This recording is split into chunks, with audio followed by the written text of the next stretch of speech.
नमस्कार, मैं गीतिका आज फिर आप सभी के बीच मौजूद हूँ छल के अगले भाग यानी भाग 2 के साथ। वंदना की क्लास थी तो वो फिर मैथिली से नहीं मिल पाई थी और लगभग 1 घंटे में मैथिली ने भी कॉलेज की बाकी फॉर्मेलिटी पूरी कर दी थी और अब वो भी वहाँ से निकल गई थी। मैथिली मुंबई से उदयपुर पहुँच पहले सीधा कॉलेज ही आई थी। अपनी कार वो पहले ही उदयपुर पहुँचा चुकी थी तो एयरपोर्ट से निकल अपनी कार से वो पहले अपने घर न जाकर सीधा कॉलेज ही आ जाती है। लेकिन अभी भी वो अपने घर नहीं बल्कि कोई और जगह थी जहाँ जाने के लिए निकली थी। लगभग आधे घंटे के सफ़र के बाद मैथिली बड़े से गेट से अंदर की ओर आकर एक काफ़ी बड़े और खूबसूरत 2 मंजिला घर के बाहर आकर रुकी थी, जहाँ नीचे की मंजिल पर सीता नृत्य अकेडमी का बड़ा सा बोर्ड लगा था, जिसे देखते ही गाड़ी से उतरते हुए ही उसके चेहरे पर मुस्कुराहट थी। पर मैथिली अब जल्दी जल्दी बाहर की ओर से बनी सीढ़ियों से ऊपर दूसरी मंजिल की ओर बढ़ रही थी। जहाँ पहुँचते ही वो जल्दी से बेल बजाती है तो कुछ मिनट बाद ही वो दरवाज़ा खुलता है, जहाँ मैथिली के सामने राजस्थानी पोशाक पहने एक 80 साल की महिला खड़ी थी।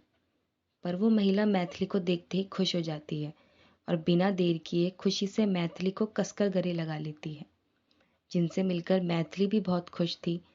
पर अब वो अपने कुछ कांपते हाथों से मैथिली को अंदर की ओर लाकर अपने पति को आवाज़ लगाते हुए कहती है, अरे सुनिए जी, जल्दी बाहर आइए, देखिए कौन आया है।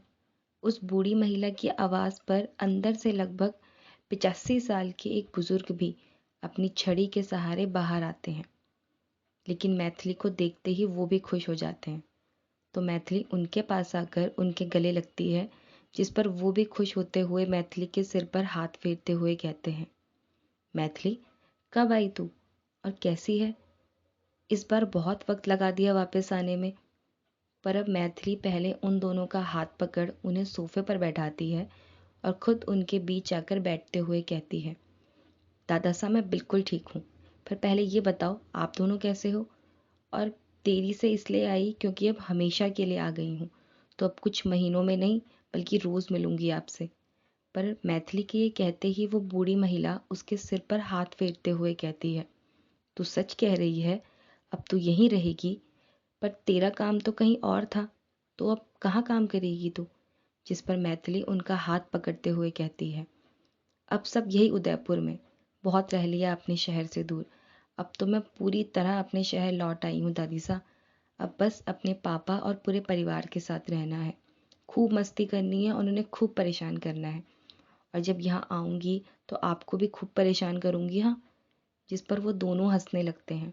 दोनों बहुत प्यार से उसके सिर पर हाथ फेर रहे थे कि तभी वो बूढ़े दादाजी अपनी पत्नी से कहते हैं, अरे कमला, बिटिया इतनी दूर से आई है, आज तो कुछ अच्छा सा उसकी पसंद का बनाओ। दादा सा खाना भी खाऊंगी, लेकिन अभी नहीं, क्योंकि अभी पहले माँ से मिलना है, फिर घर जाना है। अभी तक मैं घर भी नहीं गई हूँ, कॉलेज से सीधा यहाँ आई हूँ। अब माँ से मिले बिना घर नहीं जा सकती। लेकिन चाबी लाना मैं भूल गई, तो प्लीज़ मुझे जल्दी से चाबी दे दो। माँ से मिल फिर मैं घर के लिए निकलूँगी, पापा भी इंतज़ार कर रहे होंगे।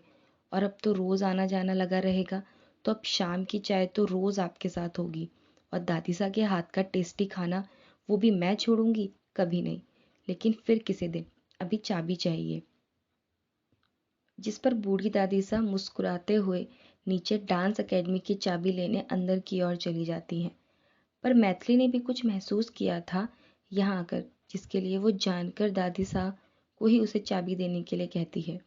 तो अब वो दादा सा से पूछती है, दादा सा क्या हुआ? आप कुछ परेशान लग रहे हैं। राहुल अभी भी आपको परेशान कर रहा है, अभी भी वो अपनी हरकतों से बाज नहीं आया है। जिस पर दादा सा एक बार पीछे कमरे की ओर देख फिर मैथिली से कहते हैं, तुझसे तो क्या छुपा है बिटिया, परेशान क्या?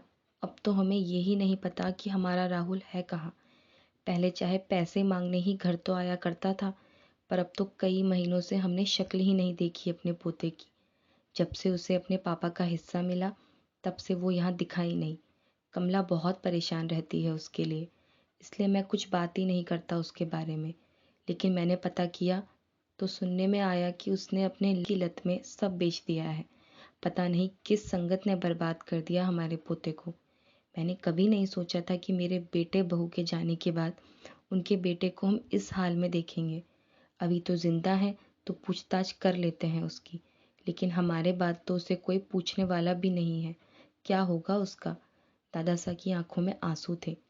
उनको इस तरह देख मैथिली को भी अच्छा नहीं लग रहा था, लेकिन वो भी क्या कर सकती थी, क्योंकि वो खुद भी उनके पोते राहुल को बहुत समझा चुकी थी, लेकिन नशे ने उसे पागल कर दिया था और अब वो अपनी जिंदगी को नर्क खुद ही बना रहा था। पर मैथिली दादा सा को संभालते हुए कहती है, आप हौसला रखिए दादा सा। कि तब तक दादी सा चाबी लेकर आ गई थी, तो दोनों बिल्कुल शांत हो जाते हैं और मैथिली जल्दी से उठकर उनके पास आती है। तो दादी सा मैथिली के हाथ में चाबी रखते हुए कहती है, आज तो माँ से मिलने का बहाना कर तू यहाँ से भागने में कामयाब हो रही है, लेकिन अगली बार बिना कुछ खाए जाने नहीं दूंगी, समझी? जिस पर मैथिली हंसते हुए हाँ में सिर हिलाते हुए उनको अपने गले लगा लेती है। तो दादी सा को हंसते देख दादा सा भी मुस्कुरा रहे थे, लेकिन मैथिली उन्हें चिंता ना करने का इशारा करती है और बस वो चाबी लेकर वहां से निकल जाती है। पर उसे बुरा लग रहा था, क्योंकि जिस वक्त पर अपने दादा दादी का एक पोते को ख्याल रखना चाहिए था, आज उसी पोते को वो ढूंढ रहे थे। मैथिली नीचे आ गई थी। वो चाबी से दरवाज़ा खोलती है तो उस दरवाजे के खुलते ही मैथिली को हमेशा की तरह अपने माँ के होने की खुशबू वहाँ महसूस होने लगी थी।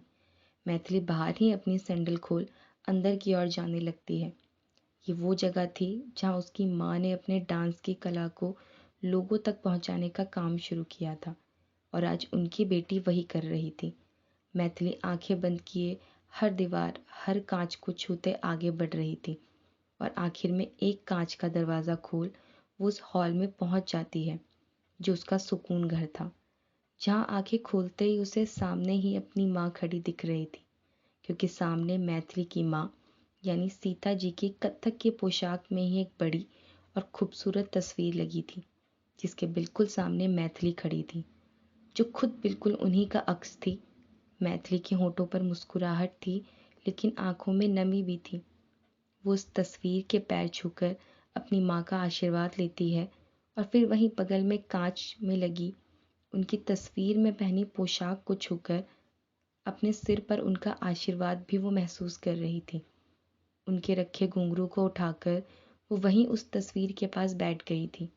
बहुत प्यार से वो उन घुंघरुओं को सहला रही थी और फिर वैसे ही वो सीता जी की तस्वीर को देखते हुए कहती है, माँ, अब सब ठीक होगा। जो मुझसे गलत हुआ है ना, अब उसे ठीक करने ही लौटी हूँ मैं। अब की बार हमेशा के लिए वापस आई हूँ और जो गलती मुझसे हुई उसको भी अब ठीक करने का वक्त आ गया है। भाई ने बताया था कि आपकी भी पहली सीढ़ी यही राजस्थान महोत्सव बना था, तो मैं भी सब कुछ दोबारा ठीक करना यहीं से शुरू करूँगी। लंबी छलांग लगाने की कोशिश में सब खराब हुआ था, लेकिन अब सब ठीक होगा। भाई की शादी से पहले उन्हें यही अपनी पहली सीढ़ी पर बिना गिरे खड़े होने का तोहफा देना है मैंने उन्हें। अपनी एक नादानी से पापा और भाई को बहुत ठेस पहुंचाई थी मैंने, लेकिन अब सब ठीक करने का वक्त आ गया है माँ। मैं सब ठीक कर दूंगी। इतना क्या है, वो सीता जी के घुंघरू अपने सीने से लगा लेती है। पर इस वक्त मैथिली की आंखों में एक जुनून था, जिसे वो हर कीमत भी चुकाकर पूरा करने का ठान चुकी थी। पर कैसे और किस बात का जुनून था ये? सूर्यवंशी हॉस्पिटल। शाम के 4 बजने को थे, पर हॉस्पिटल में अभी भी पेशेंट्स का आना जाना लगा हुआ था। ये यहाँ का पहला हॉस्पिटल था जहाँ ओपीडी रात 8 बजे तक चलती थी। अभी भी वहाँ पेशेंट्स की चहलकदमी जारी थी। बाहर रिसेप्शन से अंदर आते हुए फ्लोर पर पहली ही ओपीडी, जिसके बाहर लिखा डॉक्टर का सिर्फ नाम ही लोगों के लिए सर्टिफिकेट था इस बात का कि इस ओपीडी में जाकर कभी कोई निराश होकर बाहर नहीं आया था, यानी डॉक्टर शेखर सीता महेश्वरी, जो जितना अच्छा न्यूरो सर्जन था उससे भी अच्छा व्यक्तित्व था उसका, जिसकी बात हर उस कमरे से निकलता मरीज करता था जहाँ अंदर ही अभी भी मौजूद था Shekhar. White shirt, blue pant, लंबा कद, सेट किए बाल, आंखों पर लगा चश्मा और चेहरे पर अपने काम से मिलती उसकी खुशी जो उसके चेहरे पर निखार ला रही थी वो कुछ अलग ही थी। अभी कोई अगला पेशेंट नहीं था तो शेखर के दोनों असिस्टेंट डॉक्टर एक छोटे से ब्रेक के लिए कैंटीन तक गए हुए थे। केबिन में सिर्फ शेखर था, लेकिन वो कई बार अपना फ़ोन चेक कर चुका था। मैथिली का उदयपुर पहुंचने को लेकर कोई फ़ोन नहीं आया था और वो ना अभी उसका फ़ोन उठा रही थी। शेखर फिर से मैथिली को फ़ोन ट्राई करता है, पर अभी भी कोई रिस्पॉन्स नहीं था कि तभी उसके केबिन के दरवाजे पर नॉक होता है और एक खूबसूरत चेहरा उसके केबिन में दाखिल होता है। ग्रीन साड़ी जिस पर वाइट डॉक्टर कोट, गले में आई कार्ड, माथे पर छोटी सी बिंदी, खुले लंबे बाल, होठों से ज़्यादा मुस्कुराती आंखें और चेहरे पर राजघराने की राजकुमारी वाला नूर, जो आना बनता था क्योंकि राजकुमारी तो थी ही वो, यानी डॉक्टर मौली अखिलेश सूर्यवंशी और होने वाली मिसेस मौली शेखर महेश्वरी। मौली अंदर आते ही जल्दी से शेखर के सामने लगी कुर्सी को खींचकर उसके बगल में बैठते हुए जल्दी से कहती है, शेखर क्या हुआ? फ़ोन आया या पिक किया मैथिली ने तुम्हारा? वो पहुंच गई है ना यहाँ? लेकिन मैथिली को लेकर मौली की हड़बड़ाहट देख शेखर अपना फ़ोन टेबल पर रख हंसते हुए कहता है, ये मैथिली से मिलने के लिए तुम इतनी उतावली क्यों हो रही हो? हाँ ठीक है, तुम अभी तक मिल नहीं पाई हो उससे, लेकिन फिर भी इतना डेस्परेट, इतना तो मैंने कभी तुम्हें खुद से मिलने के लिए उतावला होते नहीं देखा। बात क्या है? कुछ तो चल रहा है तुम्हारे दिमाग में। तुम मेरे दिमाग का छोड़ो और प्लीज़ अभी कोई क्वेश्चन नहीं, सिर्फ मेरे बात का जवाब दो। मैथिली उदयपुर पहुंची या नहीं? तो जवाब ये है मौली जी कि अभी मैं खुद भी नहीं जानता कि मेरी बहन है कहाँ। ना वो मैडम मेरा फ़ोन उठा रही हैं, ना खुद कॉल बैक कर रही हैं, क्योंकि वो मैथिली है तो वो क्या, कब और क्यों करती है ये उसके अलावा कोई नहीं जान सकता। तो वो आई है या नहीं ये तो मेरे घर पहुंचने के बाद ही पता चल पाएगा। शेखर ने इतना ही कहा था कि तभी ज़ोर से उसके केबिन का दरवाज़ा खुलता है और उसका ही एक कलीग गुस्से से एक फाइल लिए शेखर के सामने खड़ा था और मौली को उसके साथ ही देख उसका गुस्सा कुछ ज़्यादा ही बढ़ बदतमीजी पर उतर आया था, जिस पर वो शेखर के सामने अपने हाथ में पकड़ी फाइल जोर से पटकते हुए कहता है, अब ये लिमिट क्रॉस हो रही है शेखर। कल तक जिस सर्जरी के लिए मेरा नाम रिकमेंडेड था, आज तुम्हारा नाम किस तरह है यहाँ?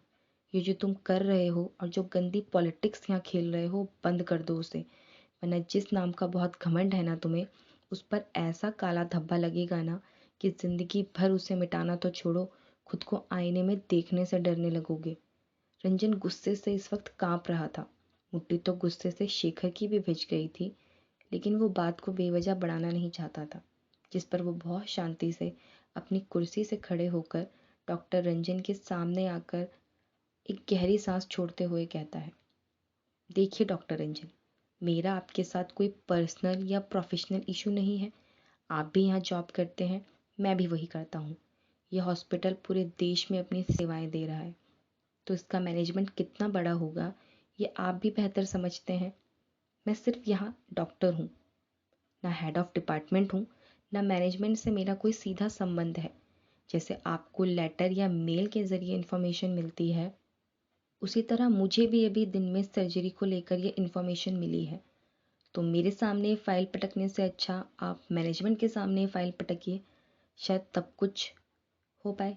और रही बात मेरे पॉलिटिक्स खेलने की, तो उसका मैं पी भी नहीं जानता। अगर जानता होता तो आज एक बड़ी पोजीशन हासिल कर लेता।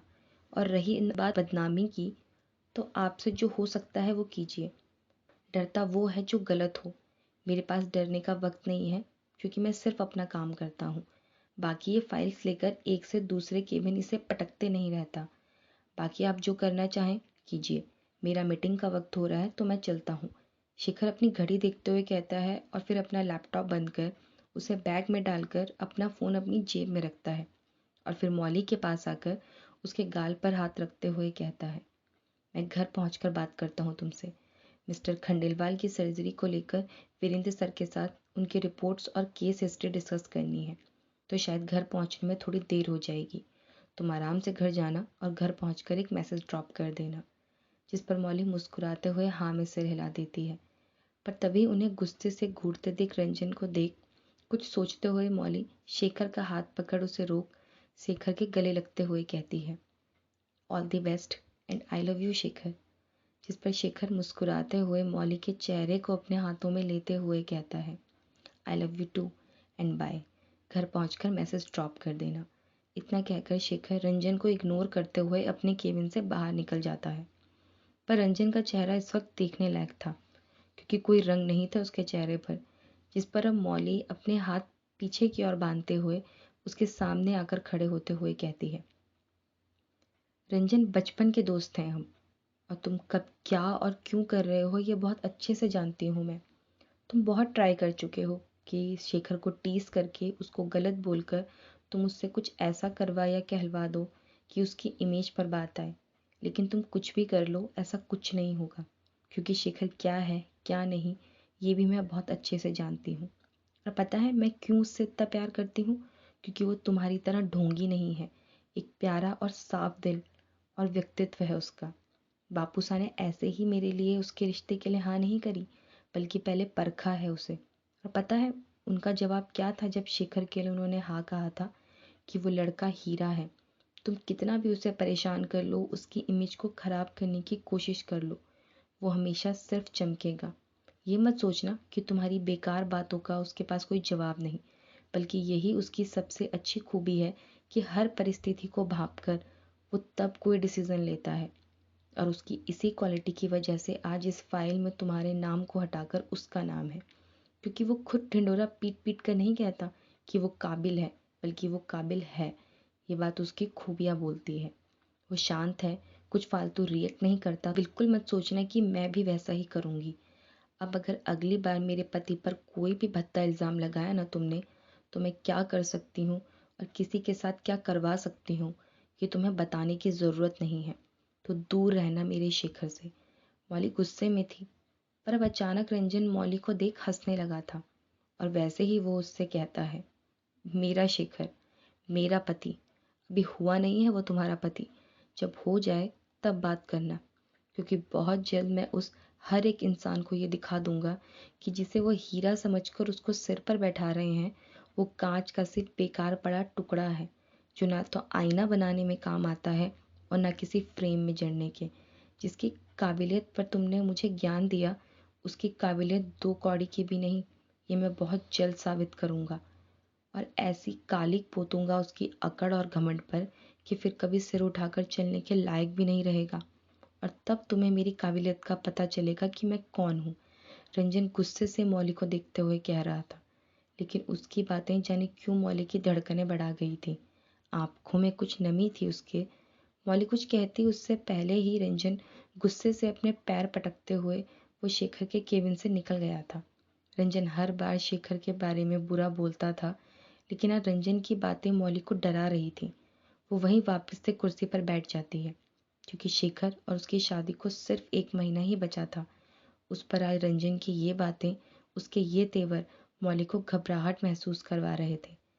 पर अब कुछ तो करना था उसे रंजन को अपनी शादी से दूर रखने के लिए, क्योंकि शेखर को खोने का ख्याल ही उसके लिए उसकी सांसों को रोक देने जैसा था। अब आखिर में मैथिली की गाड़ी अपने घर के बाहर आकर रुक गई थी, जिस पर वो बहुत आराम से अपने घर का गेट खोल गाड़ी अंदर पार्क करती है और गाड़ी से अपने बैग निकालकर जल्दी जल्दी अपने घर के अंदर बढ़ने लगती है, जहाँ बाहर ही उसके पापा रिटायर्ड जज भूषण महेश्वरी के नाम से आज भी उनके घर की पहचान थी। वो 2 मंजिला घर मैथिली का वो दूसरा सुकून घर था, जहाँ आकर उसकी हर थकान, हर परेशानी चुटकी में दूर हो जाती थी। मैथिली अपना बैग लिए दरवाजे पर पहुंच जाती है तो हॉल में कोई मौजूद नहीं था, पर अंदर हॉल में लगा झूला अभी भी हिल रहा था, जिससे वो समझ गई थी कि उसके पापा अभी अभी यहाँ से उठकर गए हैं। और वो जानती थी कि वो अब यहाँ से सीधा अपने स्टडी रूम में गए होंगे। वो बिना अपनी कदमों की आहट किए अपने पापा के स्टडी रूम की ओर बढ़ने लगती है, और वो बिल्कुल सही थी। जहाँ हाथ में अपनी किताब और चश्मा लिए, कुर्ता पजामा पहना एक लगभग 70 साल का शख्स आगे बढ़ रहा था। बस फिर क्या था, मैथिली भागते हुए उनके पास जाकर उन्हें पीछे से अचानक गले लगा लेती है, तो भूषण जी थोड़ा चौंक जाते हैं, लेकिन अगले ही पल वो हंसने लगे थे। और अब वो मैथिली का हाथ पकड़ उसे अपने सामने लाकर हंसते हुए ही जोर से बोलते हुए कहते हैं, अरे सुधा, उपासना, बाहर आ जाओ। जिसका सुबह से इंतजार था, हमारा वो तूफान घर आ गया है। पर भूषण जी के ऐसा कहने पर मैथिली हंसते हुए अपने पापा के गले लग जाती है। क्या पापा? तूफान? ये गलत है। हाँ, मेरा इतना अच्छा नाम है मैथिली, पर उससे ज़्यादा तो आप मेरी तूफान कहकर पहचान करा देते हो। अब जब तू तूफान है तो वही तो कहा जाएगा ना तुझे। वैसे ये छोड़, पहले ये बता, दिन से हम सब तुझे फ़ोन कर रहे हैं लेकिन किसी का भी फ़ोन तू नहीं उठा रही है। क्यों? शेखर के 50 फ़ोन आ गए हैं, कितना परेशान था वो, लेकिन तूने फ़ोन नहीं उठाया उसका। जिस पर मैथिली हंसते हुए ही अपने पापा का हाथ पकड़ उन्हें हॉल में वापस लाकर वापस से उनके झूले पर बैठाकर खुद भी उनके बगल में बैठते हुए कहती है, अरे पापा, भाई को तो आप जानते हो, वो तो दुनिया जहान की परेशानियां अपने सिर पर लेकर बैठे रहते हैं, बिल्कुल आपकी तरह। और मैं क्या कोई बच्ची हूँ जो खो जाऊंगी? आपको पता है मैं कितना थक गई हूँ। बस सुबह से सिर्फ भाग ही रही हूँ। सीधा मुंबई से उदयपुर आई, फिर कॉलेज गई, वहाँ कल के लिए सारी फॉर्मेलिटी पूरी करी, फिर ड्राइव करके माँ के पास गई, थोड़ी देर वहाँ रुकी और फिर सीधा घर आई हूँ। तो बताओ, अब ड्राइव करते हुए कैसे फ़ोन उठाती? आप और भाई पहले खुद डांटते हो कि ड्राइव करते हुए फ़ोन पर बात नहीं करते, और अब कह रहे हो कि फ़ोन क्यों नहीं उठाया। मतलब गलत हर बात पर सिर्फ मैथिली। कि तभी हंसती हुई एक आवाज़ उनके करीब आकर मैथिली को पानी देते हुए कहती है, तुझे ये सब सिर्फ गलत ठहराने की कोशिश करते रहते हैं ना। एक तो कोई उसकी मदद करने नहीं गया और ऊपर से सारी डांट भी उसी के नाम लिख रहे हैं। ये मैथिली की बुआ की आवाज़ थी। गोरा रंग, पतला दुबला शरीर, आंखों पर नज़र का चश्मा, हल्की नीले रंग की साड़ी पहने उपासना जी हाथ में पानी का ग्लास लिए खड़ी थी, जिसे देखते ही मैथिली जल्दी से उनके पास आकर उन्हें गले लगाते हुए कहती है, वही तो बुआ, एक आप ही हो जो मुझे समझती हो, बाकी तो मुझे सिर्फ नासमझ ही समझते हैं। जैसे मैथिली अभी भी छोटी सी बच्ची है। और आपको पता है बुआ, पापा ने फिर मुझे तूफान कहा। आप बताओ, मैंने कुछ ऐसा किया जो गलत हो? पर अब तभी डाइनिंग एरिया से आती एक आवाज़ उसका ध्यान अपनी ओर खींचती है। ये शिकायतें बाद में भी हो जाएंगी, पहले तू जाकर जल्दी चेंज करके आ। पूरे दिन से भूखी प्यासी घूम रही है। पहले घर आना ज़रूरी था या कॉलेज जाना? कॉलेज शाम तक खुला रहता है, आराम से फ्रेश होकर खाना खाकर भी जा सकती थी। पर इस लड़की को समझाए कौन कि खुद का ध्यान रखना भी ज़रूरी होता है। पता नहीं मुंबई में अकेली रहकर जाने क्या करती होगी ये लड़की। मैथिली जल्दी से जाकर चेंज करके आ, मैंने खाना लगा दिया है। बाकी बातें बाद में आराम से कर लेना, कोई कहीं भागा नहीं जा रहा। पर यह सुनकर वो तीनों ही हंस रहे थे। तो मैथिली जल्दी से पानी पीकर डाइनिंग एरिया की ओर भागते हुए जाती है, क्योंकि ये आवाज़ उसकी यशोदा सुधा माँ की थी, जो जल्दी जल्दी उसके लिए खाने की प्लेट लगा रही थी। जिस पर मैथिली जल्दी से उनके ही पास आकर उनको पीछे से गले लगाते हुए कहती है, क्या सुधा माँ, आज क्या सारा पेट डांट से ही भरने का इरादा है? क्या मुझे मेरी पसंद का खाना भी मिलेगा? कि तभी वो मैथिली की ओर घूम मुस्कुराते हुए उसके माथे को चूमते हुए कहती हैं, गोरा रंग, जिस पर उनके माथे पर चमकती लाल बिंदी और गहरा सिंदूर, लंबा कद, जिस पर तरीके से पहनी मेहरून रंग की साड़ी, लंबी चोटी, हाथों में पहने सोने के रजवाड़ी कंगन, बहुत खूबसूरत थी सुधा जी। मैथिली के पापा और उसमें उम्र का काफ़ी अंतर था, पर फिर भी उन्होंने अपने घर को बहुत प्यार से संजो कर रखा था। शिखर उन्हें माँ नहीं कह पाता था, पर मैथिली ने उन्हें सुधा माँ बनाया था, तो थोड़ा ज़्यादा मोह था उनका मैथिली पर। तुझे जो डांटेगा वो कोई बेवकूफ़ ही होगा। और अभी ज़्यादा बात नहीं, वो बाद में करेंगे। पहले तू जल्दी से फ्रेश होकर चेंज करके आ। भूख लगी होगी ना? बहुत ज़ोर से। मैं 5 मिनट में चेंज करके आती हूँ, फिर जी भरकर खाना खाऊंगी और फिर बस सोऊंगी। आज सच में बहुत थक गई हूँ सुधा माँ। मैं जल्दी से चेंज करके आती हूँ, क्योंकि अब तो खाने की खुशबू से पेट में चूहे कूदने लगे हैं। मैथिली इतना कहते कहते अपने कमरे की ओर भागने लगती है। तो सुधा जी हंसने लगी थी। पर मैथिली कमरे में जाने से पहले अपने पापा के पास आकर कहती है, पापा, भाई को फ़ोन कर दो कि मैं पहुंच गई हूँ। बहुत ज़ोर से भूख लगी है तो मैं जल्दी से चेंज करके खाना खाऊंगी, और अगर देर करी तो सुधा माँ की फिर से डांट पड़ जाएगी। तो प्लीज़ आप भाई को फ़ोन कर दो। भाई को मैं उनसे शाम को डांट खा लूँगी, पर अभी खाना खाना है। इतना कहकर मैथिली अब सीधा अपने कमरे की ओर चली जाती है। तो भूषण जी उपासना जी से उसे जाते देख हंसते हुए कहते हैं, ये लड़की सच में तूफान है इस घर की। वो तो है, बिल्कुल सीता भाभी की परछाई है हमारी मैथिली। घर आते ही जैसे जान बिखेर देती है इस घर में। पर भाई साहब, अभी आप अपनी परछाई को फ़ोन कर दीजिए, क्योंकि वो भी आपकी तरह चिंता लेकर बैठा होगा।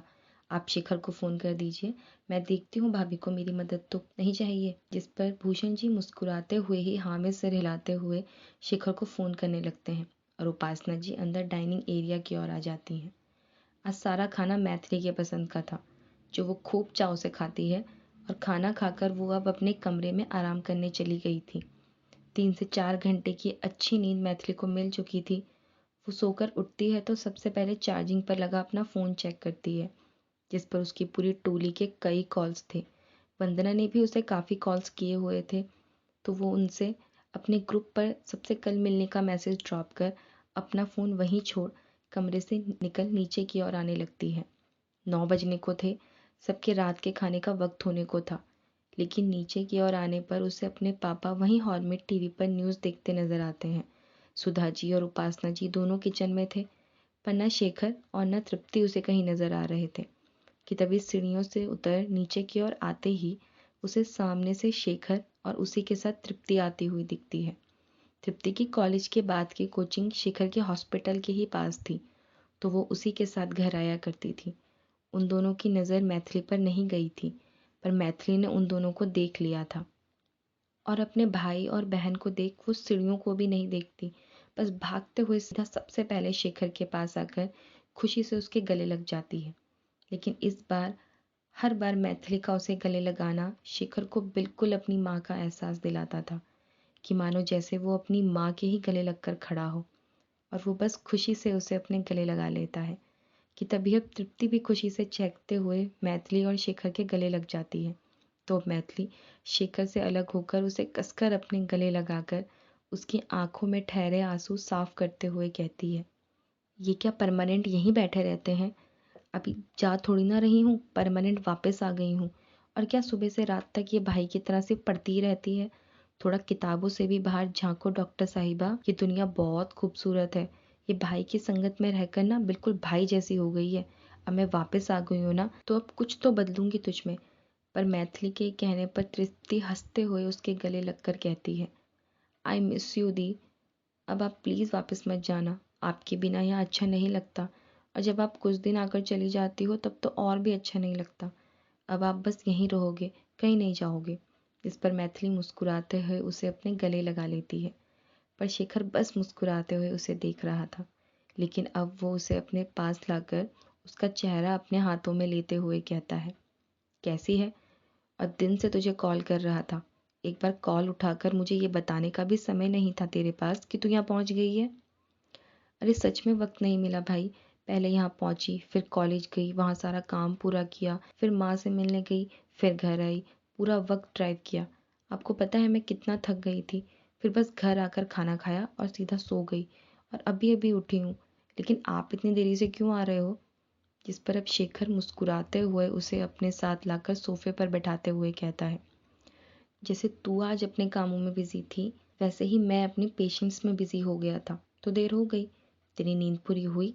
कि तब तक उपासना जी शेखर और तृप्ति को पानी लाकर देती है, तो उसके बाद तृप्ति तो चेंज करने अपने कमरे में चली गई थी, पर शेखर मैथिली के साथ ही बैठा था। कहाँ भाई, अब नींद तो रात को ही पूरी होगी। और आपको पता है कॉलेज में ज्वाइनिंग भी कल से ही है, और वहाँ के इतने रूल्स हैं कि उन्हें पढ़कर ऐसा लग रहा है कि जैसे वहाँ मैं पढ़ाने नहीं कि खुद पढ़ने जा रही हूँ। मुझे लगा था बीच में 1-2 दिन का वक्त मिल जाएगा, तो मुझे मुंबई से अपना कुछ सामान वापस लाना है, पर अब वो बात की बात हो गई। लेकिन इस बार आपको मेरे साथ चलना होगा, मैं अकेले नहीं जाऊँगी, क्योंकि सामान ज़्यादा है और मुझे आपकी हेल्प चाहिए। सब हो जाएगा, मैं चलूँगा तेरे साथ, किसी वीकेंड पर जाकर तेरा सामान ले आएंगे। हाँ, ये बेस्ट है। अच्छा ये सब छोड़ो, अब पहले ये बताओ मुझे भाभी से कब मिलाने ले जा रहे हो? कितनी गलत बात है ना भाई, कि मेरे भाई की शादी में सिर्फ 1 महीना बचा है और मैं अभी तक अपनी होने वाली भाभी से नहीं मिली हूँ, और वो भी उनकी अरेंज मैरिज नहीं है बल्कि लव मैरिज है, फिर भी मैं अपनी भाभी से नहीं मिली हूँ। तो यहाँ गलती किसकी है? हवाओं में तू घर वापस आती थी, और पिछले 1 साल में तो कितनी बार घर आई जो मैं मौली से तुझे मिलवा पाता, और तू क्या तुझसे मिलने के लिए तुझसे ज़्यादा बेसब्र मौली है, सुबह से जाने कितनी बार ये सवाल पूछ चुकी है कि तू आ गई है या अभी भी सिर्फ तेरे नाम को सुनकर उसे काम चलाना होगा। कल 5 बजे तेरे कॉलेज के आने के बाद मैं तुझे मौली से मिलवाता हूँ। हमारे हॉस्पिटल के पास एक अच्छा कॉफ़ी शॉप है, मैं तुझे लोकेशन सेंड कर दूंगा, तू डायरेक्ट कॉलेज से वहीं आ जाना, वहीं आराम से तू मौली से मिल भी लेगी। ठीक है, मुझे कोई दिक्कत नहीं है, आप मुझे कॉफ़ी शॉप की लोकेशन भेज देना, मैं पहुंच जाऊंगी, क्योंकि भाभी से मिलने के लिए तो मैं भी बहुत एक्साइटेड हूँ। मैथिली खुश होते हुए कहती है तो शेखर हंसने लगा था कि तभी भूषण जी उन दोनों को आवाज़ लगाते हुए कहते हैं, मैथिली अब बाकी बातें कल करना, अब तू भी यहीं है और शेखर भी, अभी वो भी थक कर आया है तो उसे फ्रेश होने जाने दे, खाने का भी वक्त हो गया है तो तू डाइनिंग एरिया में आ, और शेखर बेटा तू भी चेंज कर आ, खाने के लिए देर हो रही है। जी पापा, बस चेंज करने ही जा रहा हूँ, तू चल बाकी बातें बाद में करेंगे, अभी खाना खा लेते हैं, वरना पापा अभी हमारी इन बातों की वजह से यही हमारे लिए हमें खाना ना देने का फरमान जारी कर देंगे, तो मैं तो ऐसा नहीं चाहता, इसलिए मैं तो फ्रेश होने चला और तू भी जल्दी डाइनिंग एरिया में पहुंच जा। शेखर ये हंसते हुए कहता है तो मैथिली भी हंसने लगती है, पर शेखर तो अपना बैग लेकर अपने रूम की ओर चला जाता है और मैथिली डाइनिंग एरिया की ओर आ जाती है।